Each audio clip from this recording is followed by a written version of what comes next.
Welcome everyone to the webinar for the Human Development Counseling program at Vanderbilt University. Sorry for the techno glitch, but we'd like to kind of take a moment or so to introduce faculty, and we have with us two of our fantastic students today, Haley and Diana.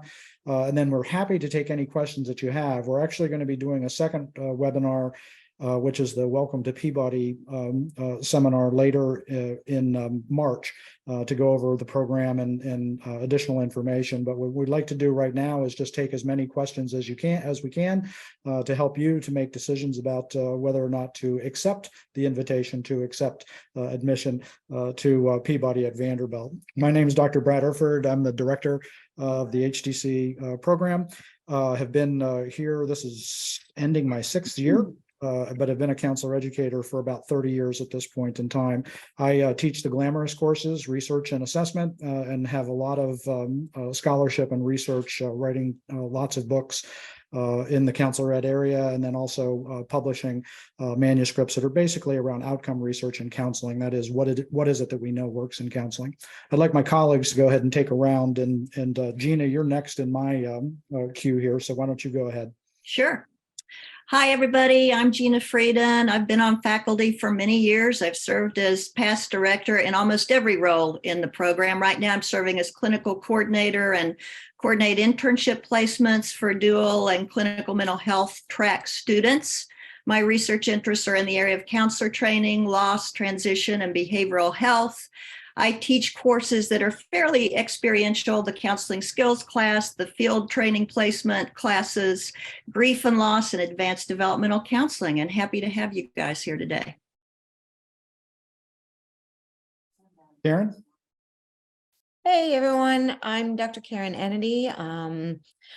I've been here about almost 5 years now, and I'm a psychologist by trade. I've been teaching with HDC mostly. I teach like Gina, the experiential classes, counseling skills and techniques, and internship, as well as group counseling and the trauma class I teach. I'm especially interested in trauma sensitive spaces and translating the research into public settings like schools, for example, as well as clinical supervision is another area I've been focusing on for my career. Welcome, it's good to see you all. Nicole? Hi, everyone. I'm Dr. Nicole Cobb, and I feel like I've been with HDC a long time, but not as long as Gina. And I serve as the associate chair for the department, as well as the school counseling internship coordinator. I teach most of the school classes, social and legal and ethical issues, foundations of school counseling, exceptional ed, and the DSM. And I also oversee internships and all of the school counseling placements. And my research lies in social emotional learning, multi-tiered systems of support, and how school counselors intersect in schools for the appropriate role and responsibilities to support students. Andy? Hi, everybody. I'm Dr. Andy Finch, and I'm a professor of the practice and have been in HDC for quite a while myself. Got my degree here many years ago, and I've been on the faculty since 2006. I teach some of the core classes. I teach developmental counseling psychology, which is right at the beginning of your program. I teach career development, which tends to come towards the end of the program. And I teach addictions, which is somewhere in the middle. Addictions happens to be my research area, in particular, the intersection of substance use and education. Much of my research has been done with adolescents around recovery. I helped start a high school for teenagers in recovery, and I've also been involved with collegiate recovery, helping start Vanderbilt's collegiate recovery program as well. Good to see everybody. And I'd like to invite anyone to post some questions in the chat, and we'll get to those as soon as we finish our introductions. Maury? Hi, good afternoon. I'm Maury Nation, and I'm not in the witness protection program. But hopefully the sun will go down here in just a little bit.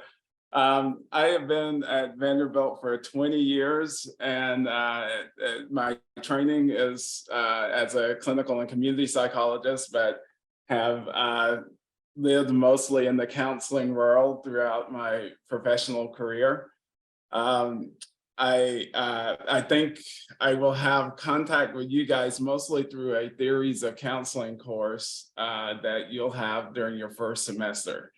In terms of my research, I am interested in both school and community environments that allow young people to be successful and to thrive. That has led me into a lot of different types of research, including violence prevention, as well as working with schools and or districts around discipline and school climate. And our newest faculty member, Jessica Diaz, is not here today. Jessica Tyler is not here today. She is traveling back from an international trip at this point in time and couldn't make it with us. We do have the honor of having two of our fantastic students with us today. They're both our graduate assistants in the HTC. Diana and Haley, why don't you go ahead and introduce yourself also? Hi all, I'm Haley. I'm from Los Angeles, California originally. I went to Penn State for my undergrad. Brad likes to make fun of me for that. And before coming to Vanderbilt, I was living in Thailand for 2 years, which is kind of my claim to fame. And I love it here. Hello, everyone. I'm Diana Handel. I am in my second year of the program on the dual track. I am one of the GAs with Haley, and I went to Vandy for undergrad. And now I'm back. Thanks, everyone.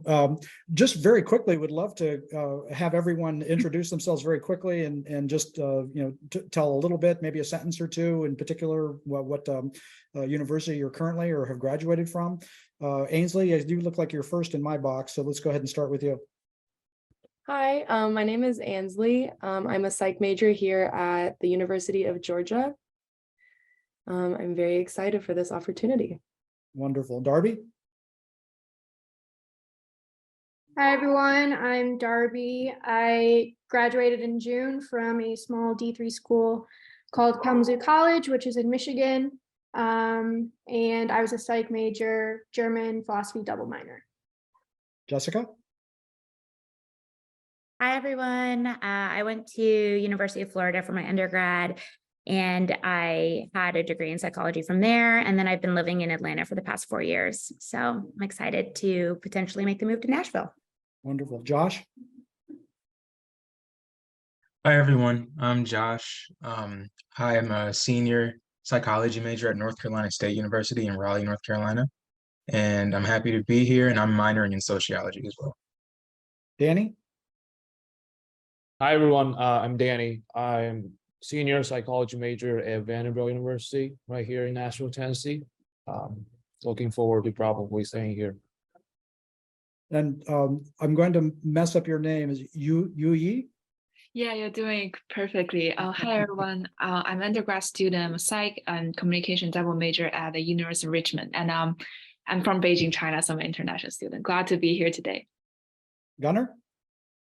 Hi, I'm Gunnar. I went to Virginia Tech for my undergraduate studies. I graduated in 2020, and I currently am a research project coordinator at FSU, overseeing an NIH study, and happy to be here. Catherine? Hi, I'm Catherine. I'm a senior at the University of Virginia. My major is called Youth and Social Innovation. It's specialty here, but it's similar to psychology with like a youth focus. So I'm so excited. Jocelyn? Hi, everybody. I'm here from Nashville. I graduated from Lipscomb University here in Nashville, so I'm super excited to be here as well. Abby? Hi, everyone. I'm Abby. I graduated from the University of Michigan in 2021, and I studied psychology and gender and health there, and I'm thrilled to be here. Jordan? Hi, everyone. I am also a senior psychology major at the University of Georgia, and it's nice to virtually meet everyone and thankful to be here. Mason? Hi, everyone. My name's Mason. I'm a senior psych major at Swanee, the University of South, and I'm super excited for this. Vanessa? Hi guys, I'm Vanessa. I am a senior here at Vanderbilt, majoring in child development and psychology, and I've had an incredible undergrad experience. I'm really excited for this opportunity. Claiborne? Hi, I'm Claiborne, and I'm a senior English major at Center College in Kentucky. It's good to meet you all. Katharina? Hi, everyone. I am an international student originally from Russia, but I went for my undergrad to Slippery Rock University. It's in Pennsylvania. Right now, I live in Thailand, and I'm very excited for this opportunity. Rachel? Hey everyone, I am from Nashville, Tennessee. I graduated with a psychology degree from Belmont, and I've been working in Nashville for the past 2 years, and I'm happy to be here. Elliot?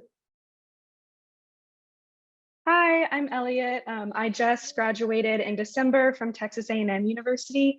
I'm from Dallas, and I majored in psychology with neuroscience and sociology, and I'm super excited to meet everyone. Monica? Hi, sorry, I was having some problems with my connection at the beginning, so coming in kind of lost. But yeah, I'm a native Tennessean, and I'm a senior at the MTSU in the psychology program. Great. Something just happened and we're out of order. Caroline? Hi, everyone. My name is Caroline. I am currently finishing up my senior year at Samford University in Birmingham, studying human development and family sciences, and I'm thrilled to be here. Great. Peyton? Hi, everyone. I'm Peyton. I graduated from Baylor University in 2021, and I've been working in Dallas for about the last 2 years. Sophie?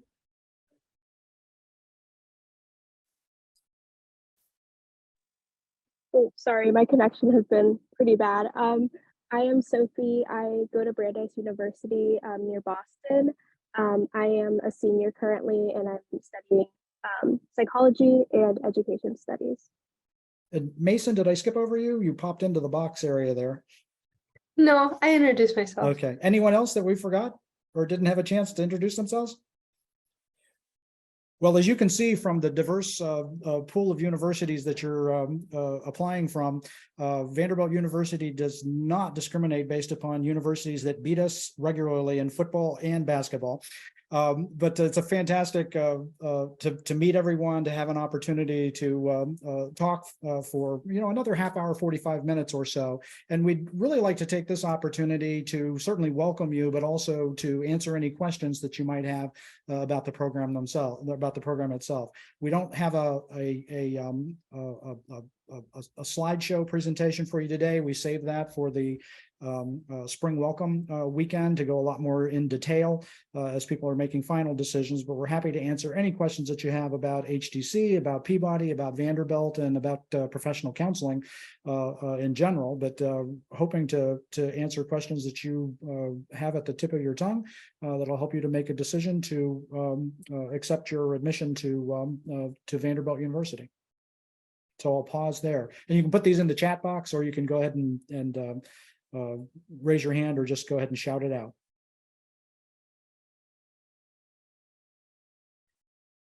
I see Jessica is the program 2 or 3 years and our summers included. Anybody on faculty want to take that one? Sure, I'll jump in. So typically students take 3 years to complete. It's for clinical in school, a 60-hour program.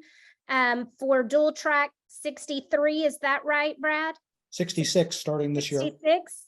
And so typically that takes 3 years to offer. We do have a few summer offerings. So if you wanted to have a little bit of ease in a fall or spring term, we encourage students to take the summer coursework. But with your internships and the rigor of the program, you should plan on 3 years.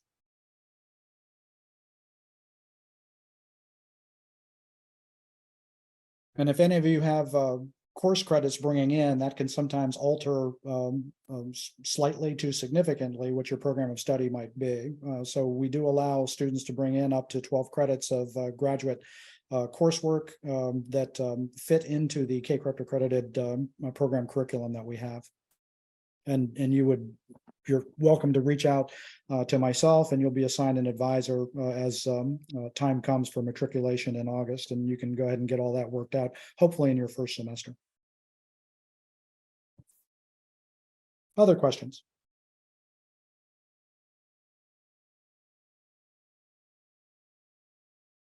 Can I ask a question? Yes.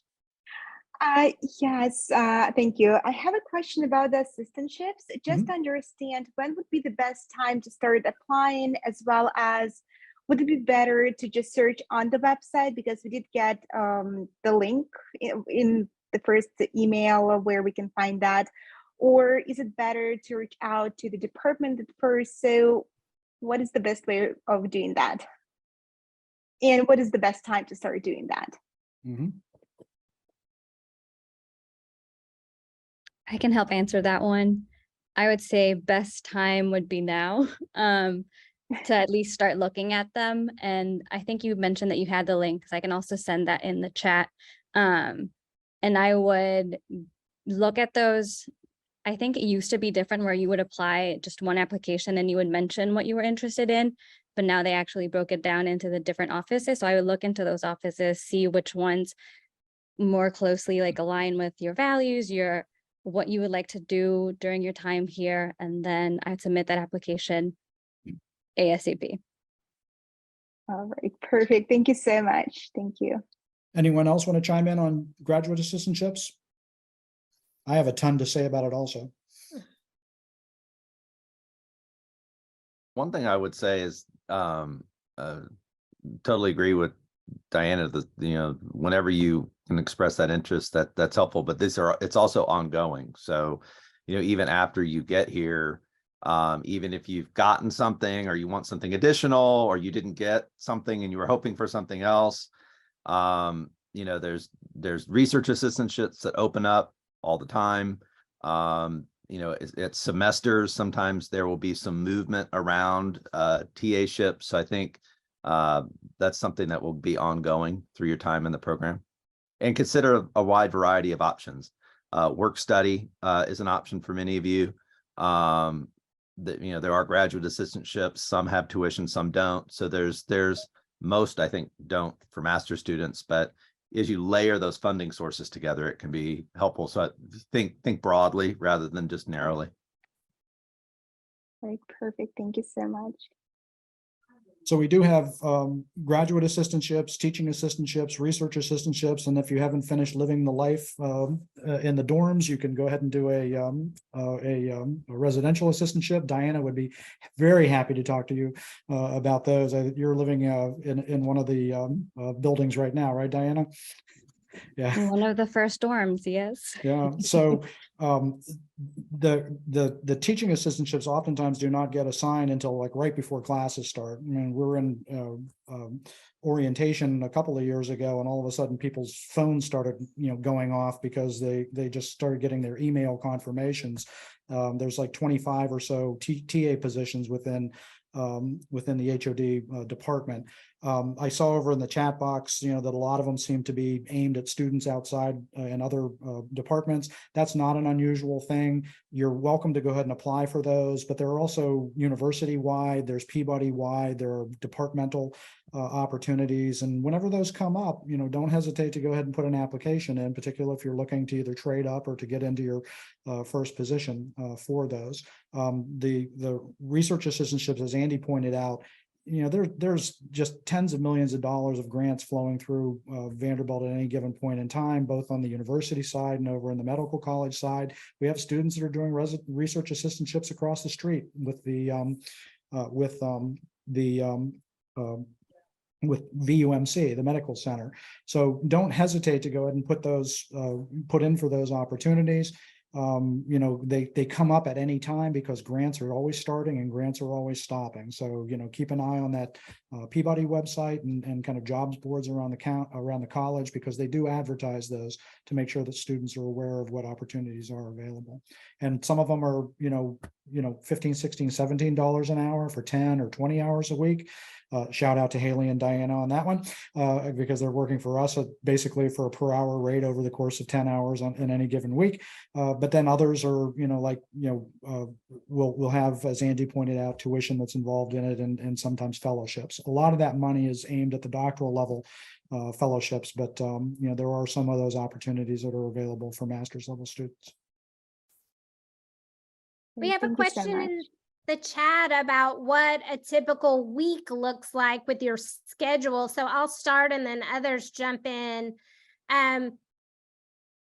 Typically, you will take 3 to 4 classes a semester. So that's 9 to 12 hours, depending on the semester.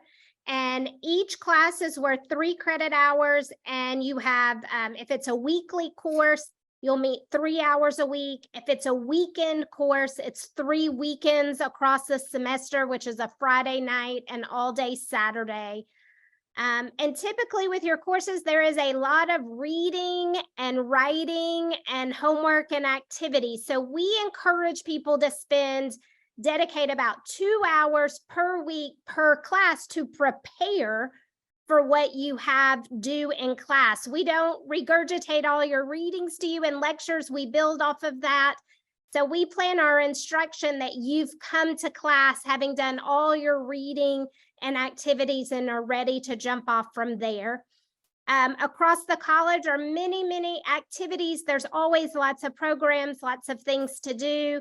I know Diana and Haley can speak to a lot of the social aspects. Typically, folks in the cohort will, you know, be part of, go on walks together or hikes, go to dinner, do things, dog walking, all kinds of things to engage that way. But your coursework, your classes, they're going to take up the bulk of your time. If you do work, we recommend no more than 10 to 20 hours per week, because otherwise I don't know when you would have time to sleep. So that's what we would encourage with that. And also important to note is your courses could be daytime courses, they could be afternoon, they could be evening, they could be weekend, and that will change semester to semester. So students always find out their schedule about 10 weeks ahead of time. So you have, you know, a couple of months to work with your employers, your families, to make all the needed arrangements so that you can be in class each week. Others? Another thing that I think is important to add is you guys will come in with the ability to be getting to know your other track, especially in the first semester, because we're in a cohort model. So it gives you the opportunity to really meet your peers, make connections, and then those next semesters, while you may be specializing in your track and taking those classes, you've still made these other connections, which keeps you sort of involved in the overall richness of the experience, even as you get to know more about your specialized program. So I think that's a real strength that we bring in terms of the program and making those social connections. Yeah, jumping in from the student perspective, definitely during that first year, it's massive. I mean, I know with our cohort, we became very close very quickly. And I think that other cohorts have found the same, that they've really bonded within that community and like relied on each other for support through that first year, especially as some of us maybe are a couple years out of their undergrad experience and like getting back into the school life.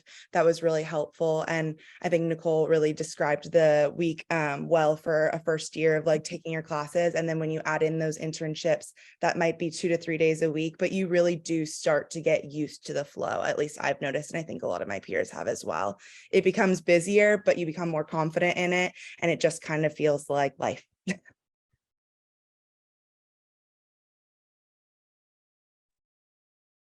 Other questions?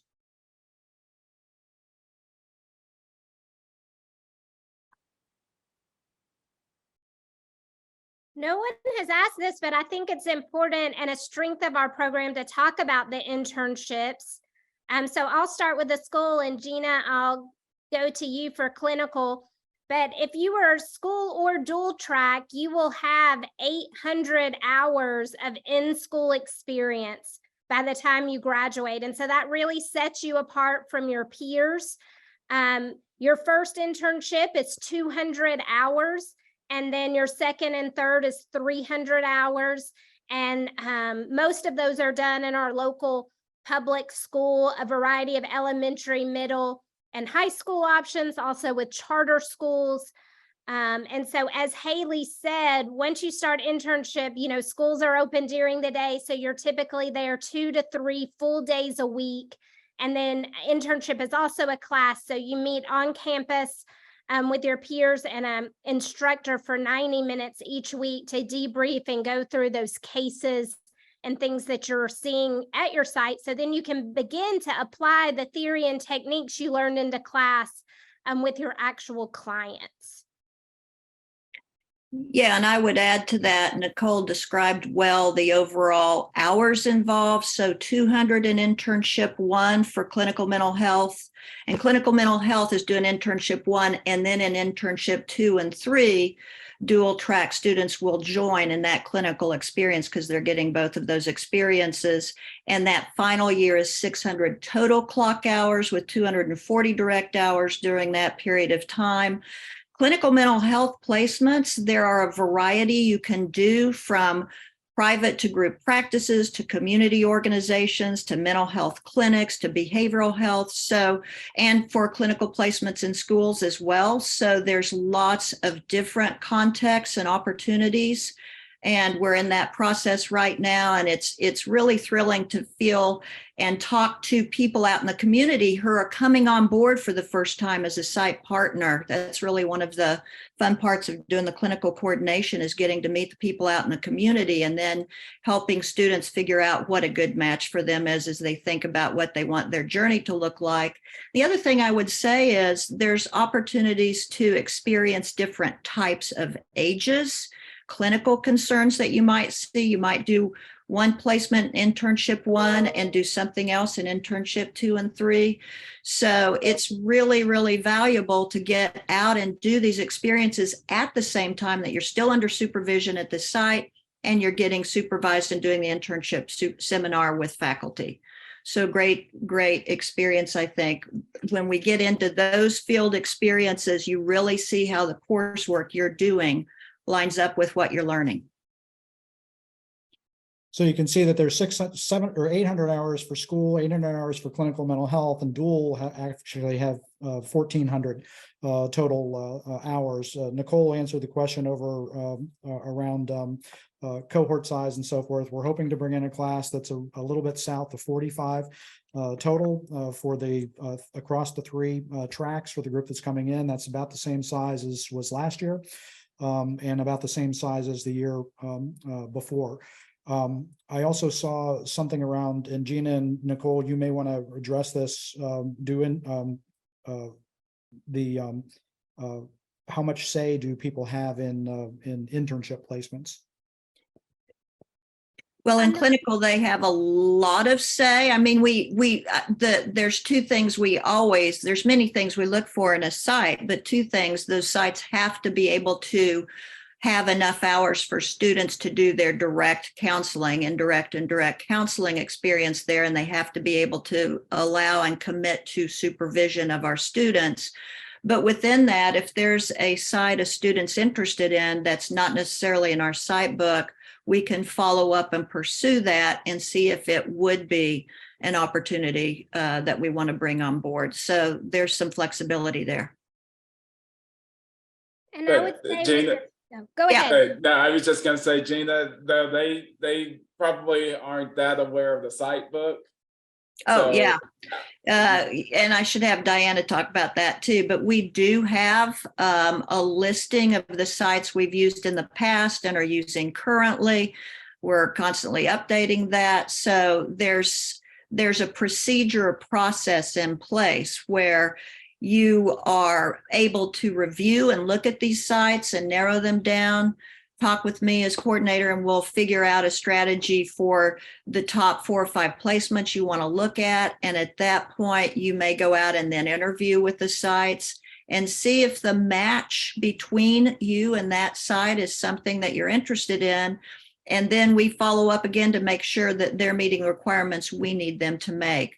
But you've got lots of then opportunity to make decisions among these different sites, as do they. But typically we're able to align pretty well what the students looking for with the site placement.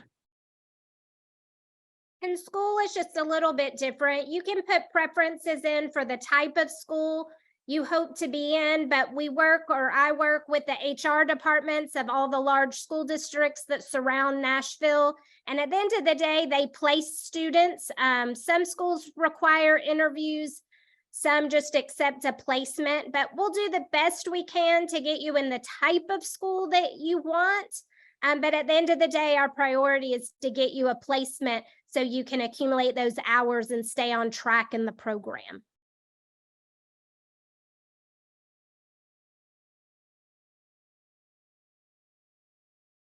Other questions around internship or anything related to the program?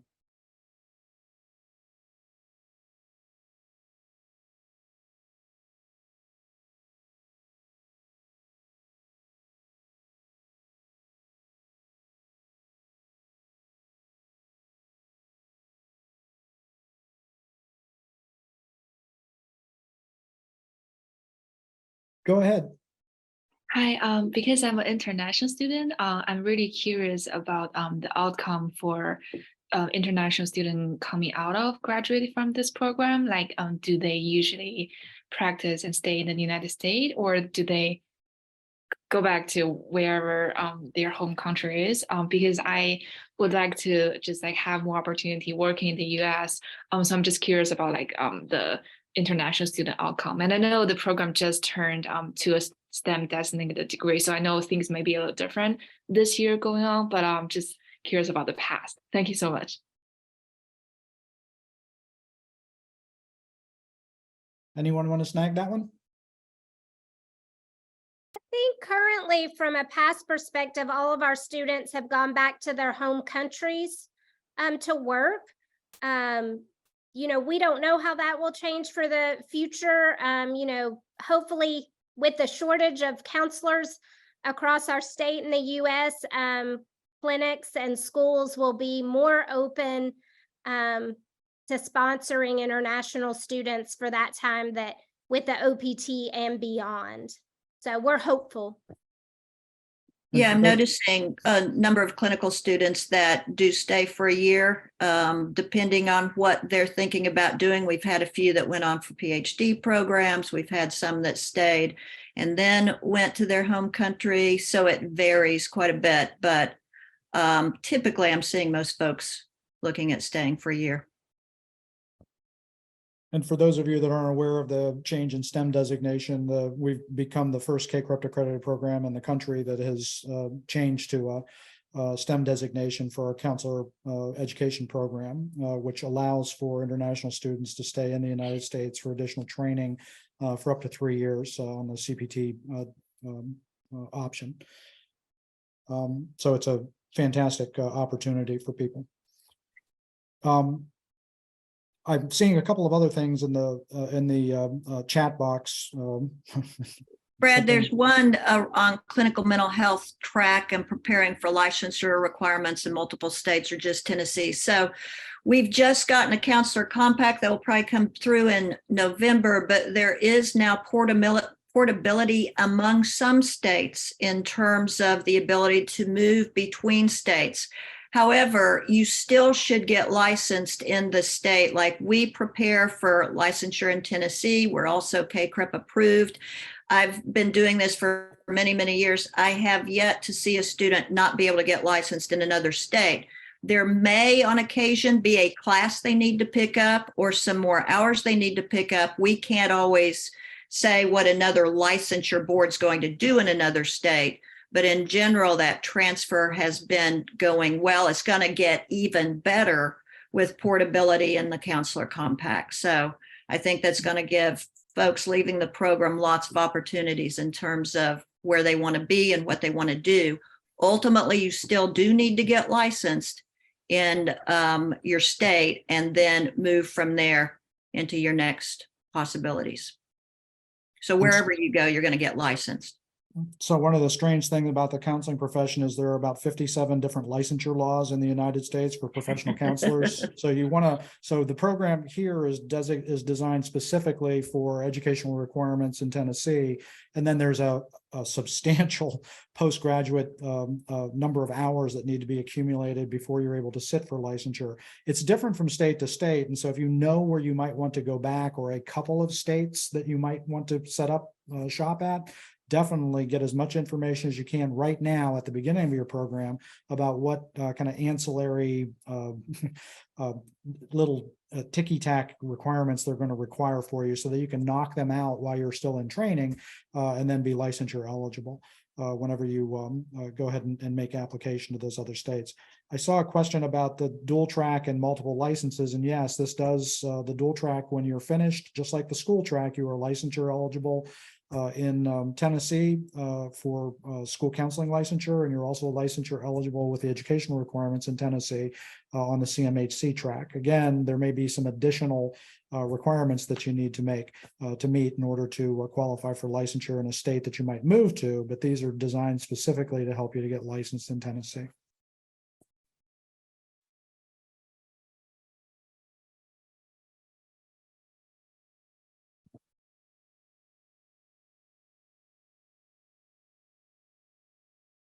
Other questions?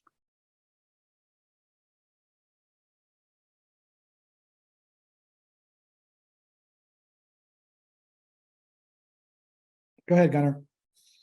You're in graduate school now, Gunnar. You don't have to raise your hand. So I was curious, with there being the option of summer school, what does the summer look like for students who don't take classes in the summer? Do they typically stick around for assistantships, or do they just go home? Or do you see my background? Who'd like to pick this one up? I can, from my experience at least. My first summer, I didn't take any classes. I'm in my second year. I worked super duper full time, like 52-hour weeks, to try and just like save all the money I could so that I could have a little bit of an easier workload financially during the school year. And I do know quite a few of my peers will do that, whether it be like a restaurant job. Summer camps are a really big popular thing, especially like there is a Vanderbilt Summer Academy on campus that is really easy to get amazing job positions at. They do great work with the teens in our area and across the country. And then even with the students who I think do take summer classes, a mass majority of them will work a lot through the summer to just try and make their lives a little bit easier in the semesters. Or go home, I guess. That's also an option. Most of our summer classes, though not all, but many of them are weekend courses or very condensed. So we do have a Maymester in which we have a class that meets. Not anymore. Not anymore. Sorry. Like, strike that. We've had.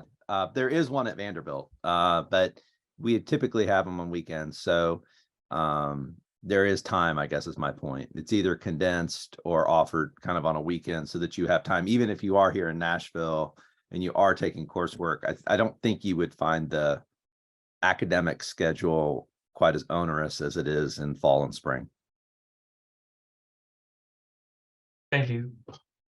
You're going to be shocked by this, but not only do students not like to attend classes 12 months out of the year, but faculty don't necessarily like to teach them 12 months out of the year either. Other questions?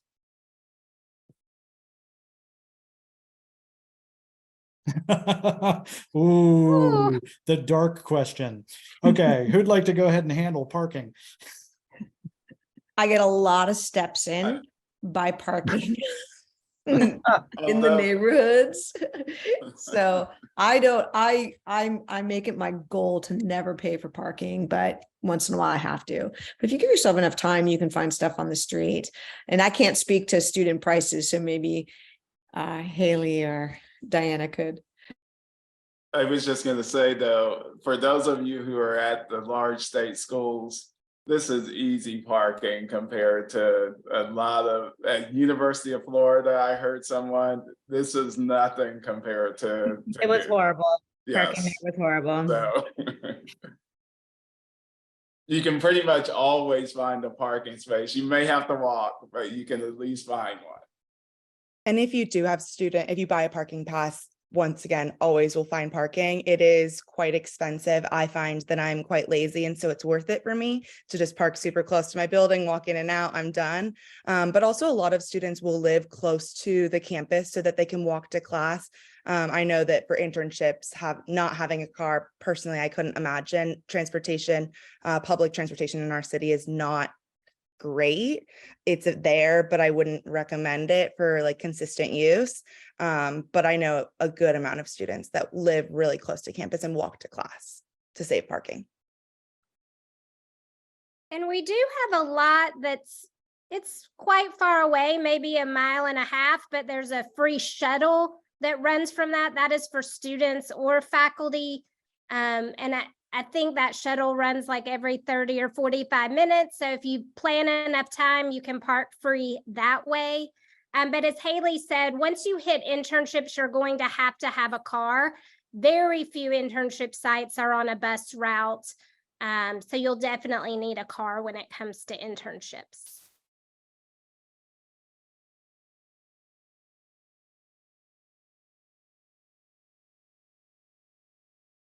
I was wondering if anyone had any recommendations of like places to possibly look at living. I'm planning on bringing my dog.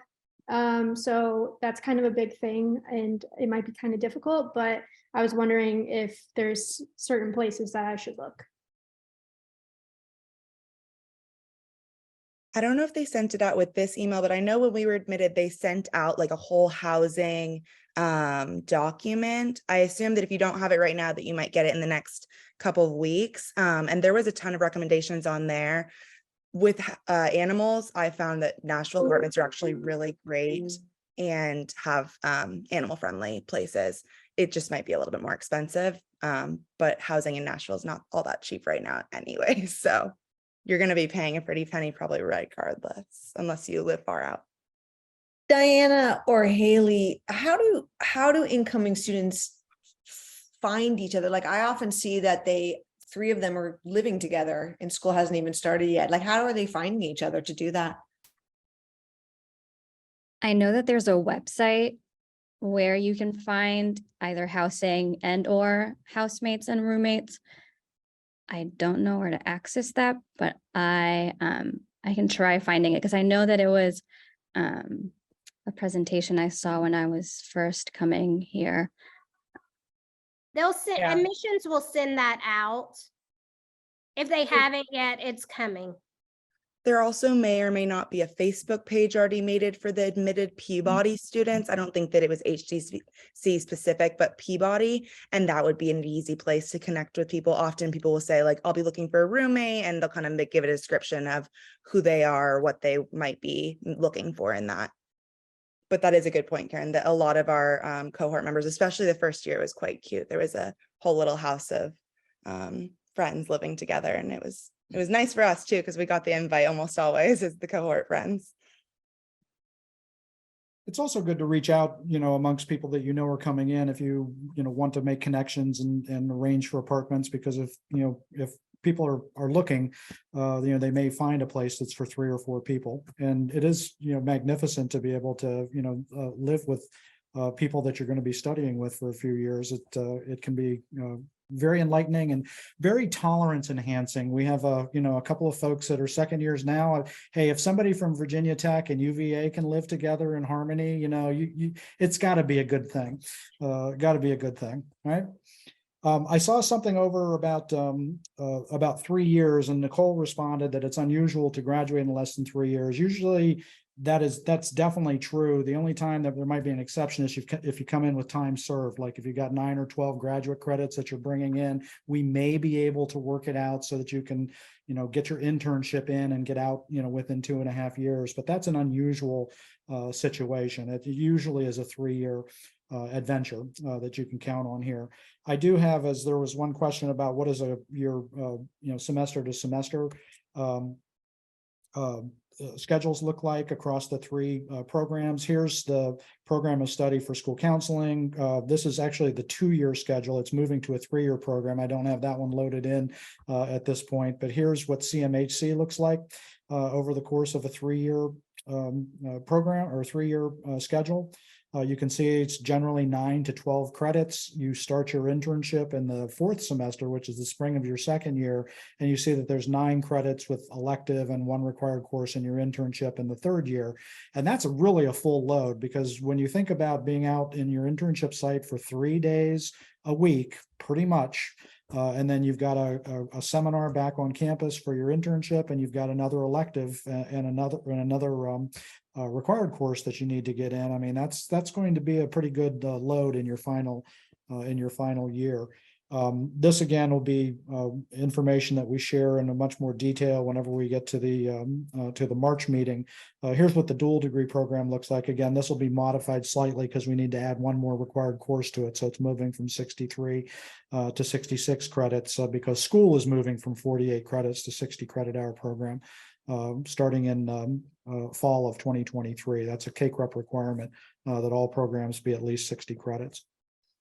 And Okay. I just want to note, since I do the master scheduling, please don't get hung up on the names of the classes he has there. There can be some fluctuation in what's offered in fall and spring.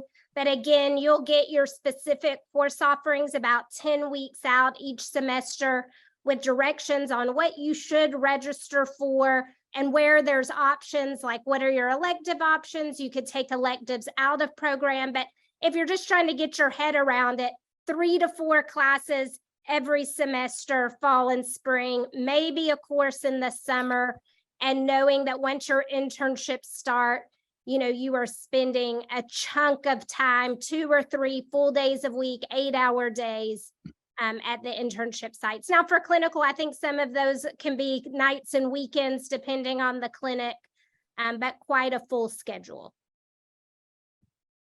And please learn from the painful experience of your forebears that if there's a course that you're supposed to take in a certain semester, take it. Don't just skip over it and say, well, I really wanted to take this elective. Well, you know, the electives are electives because you've got freedom and flexibility. So we have had some students who've run into some real problematic situations where they went off track and it makes graduating on time, you know, challenging. I'm not saying that it can't happen. It's just very difficult whenever you go off track. So try to stick to your, you know, what classes you're supposed to take in which semesters. It just makes it a lot easier for you on down the road. Jordan had something about GA positions, currently prefer students in another program. Will there be posted for HDC? HDC doesn't necessarily post GAs specifically saying only from our department, although I can tell you from years of experience, and Gina can tell you also from even more years of experience, they love our students in these other programs. And these are not just you know, from this department or that department. I mean, we have students that are working all over the campus in GA positions. They love our HDC students because, well, first of all, they're nice. Second of all, they have really good communication skills. And that's just stuff you can't teach people. You can't teach people how to be nice, and you can't teach, you know, for them to be phenomenal communicators. But they love our students. They interview well. They hire them in those positions. And there are some really swanky deals out there. I don't want you to get too excited and everybody go for the same ones, but you know, we've had students who have done the study hall at the for the athletes, and they don't have somebody come for help like an entire semester. So they're doing their own work, getting paid for it, and it's just a fantastic deal for them. But there are lots of other graduate assistantships that are fantastic learning opportunities for you at offices all around the campus. So just because it says they have preference for another program doesn't mean you shouldn't. It just means that they're hoping, like one of them might be like we're hoping for a student affairs student in the dean's office to help us with student affairs. That's sort of why they say they have preference for this other program. That doesn't mean that they're going to give it to them. They might like you a lot better, Jordan, and they'll go ahead and hire you in a heartbeat. So yes, definitely go apply for those assistantships. Other questions?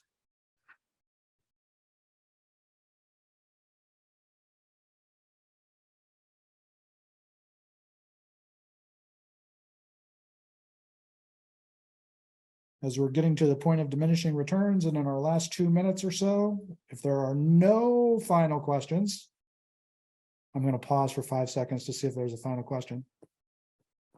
What percentage of students get assistantships? Well, I don't know what the historical average on this is, but even through the pandemic, our students have told us that they didn't have trouble getting something. It was just how swanky the deal was, right? You know, everybody wants, oh, you know, I want, you know, half tuition or full tuition, and then I want them to pay me $50,000 on top. Those don't really exist, okay? But the whole idea of having, you know, an extra 10 or 20 hours where you're being paid, you know, $16, $17, $18 an hour, those, you know, are come and go. A lot of assistantships. Most, even at this point, most of our students are telling us that they're getting something. But Diana, is that, Haley, is that what you're hearing from your cohort? Yeah. I think on campus, it's easy. You will find something. There's always jobs posted. It's just whether or not it's something that excites you or pays what you would want, but also just finding jobs in this city. They're not hard to come by. If you've been a server in your past, you can get a great server job, getting great tips. I mean, we're a tourist town at the end of the day, and that does come with good job opportunities outside of the campus as well. I also was a nanny my first semester, and I really enjoyed that. It was great. I nannied a baby, so I could do homework while he slept. And so things like that are also pretty common within the cohort as well. Thank you. Nicole, you want to take the on-campus preschool? Yes, we have 2 on-campus schools. One is called the Acorn School. One's called the Susan Gray School. And I don't know if there are current assistantship opportunities there, but they do exist. Sophie, was there more to that question as to if they exist or not? No, I just worked at one during my undergrad, so I was interested to see if they had a similar program there. Yeah, so for teaching and learning and special education do have formal internships available through those schools. They do not have a counselor on site, so we're limited in what we can do with them. Although there could be work opportunities, but as far as your program of study. And I do just want to address too, it is really not possible to graduate in 2 years. We can probably work maybe a 2.5, as Dr. Erfer said, if you're bringing in credit, but due to the course requirements and the internship requirements, it would be difficult to accelerate past that in a 60 or 66-hour program. Okay, we're up on time, and I want to honor faculty time as well as all of your time as you've been visiting with us today. Apparently, there's going to be a video available of this webinar that you're welcome to go ahead and watch over and over and over again to glean any additional information out of. We also will look forward to hosting you all in March. The date hasn't been picked yet, but there is a Peabody Spring Welcome that'll be done again via Zoom. That'll have more of a formal presentation, and then also some time at the end to be able to answer any questions that you might have. That's done sort of as a full day experience with other offices from Peabody around financial aid, around housing and those types of things. So they'll get a lot of broader based information at that point in time. But they do usually give us between 60 and 90 minutes to go ahead and provide additional information and answer additional questions that you might have. But thank you all for coming, and we look forward to seeing you with us in, boy, what is it, like 6 short months, about 6.5 months as we plan for next year. Thanks everyone for coming. We'll see you soon. Bye. Bye-bye.